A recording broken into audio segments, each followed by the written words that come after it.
नंद वंश प्राचीन भारत का एक राजवंश था। पुराणों में इसे महापद्मनंद कहा गया है। नंद वंश ने 4वीं-5वीं शताब्दी ईसा पूर्व उत्तरी भारत के विशाल भाग पर शासन किया।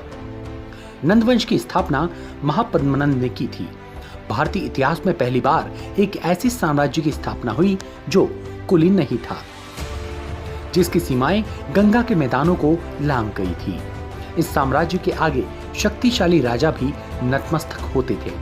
ये एक अखंड राजतंत्र था जिसके पास अपार सैन्य बल, धन बल और जनबल था। चक्रवर्ती सम्राट महापद्मनंद ने निकटवर्ती सभी राजवंशों को जीतकर एक विशाल साम्राज्य की स्थापना की और केंद्रीय शासन की व्यवस्था लागू की। इसलिए सम्राट महापद्मनंद को केंद्रीय शासन पद्धति का जनक कहा जाता है।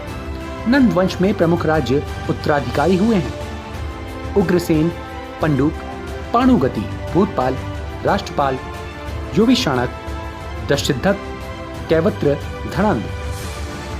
सम्राट घनानंद महापद्मनंद की प्रथम पत्नी महानंदिनी से उत्पन्न अंतिम पुत्र था। घनानंद जब युवराज था तब अनेकों शक्तिशाली राज्यों को मगध साम्राज्य के अधीन करा दिया गया। नंदराज महापद्मनंद की मृत्यु के बाद 326 ईस्वी पूर्व में मगध का सम्राट बना।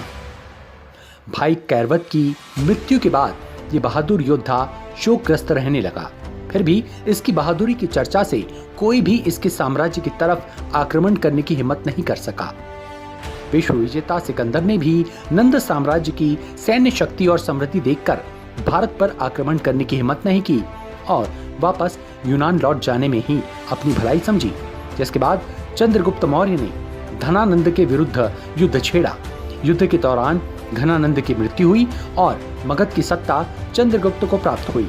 लेकिन नंदवंश की खास बात ये रही, मगध की आर्थिक समृद्धि ने राजधानी पाटलिपुत्र को शिक्षा एवं साहित्य का प्रमुख केंद्र बना दिया। व्याकरण आचार्य पाणिनि महापद्मनंद के मित्र थे और उन्होंने पाटलिपुत्र में रहकर ही शिक्षा पाई थी। वश, उपवर्ष, कात्यायन जैसे विद्वान भी नंदकाल में हुए।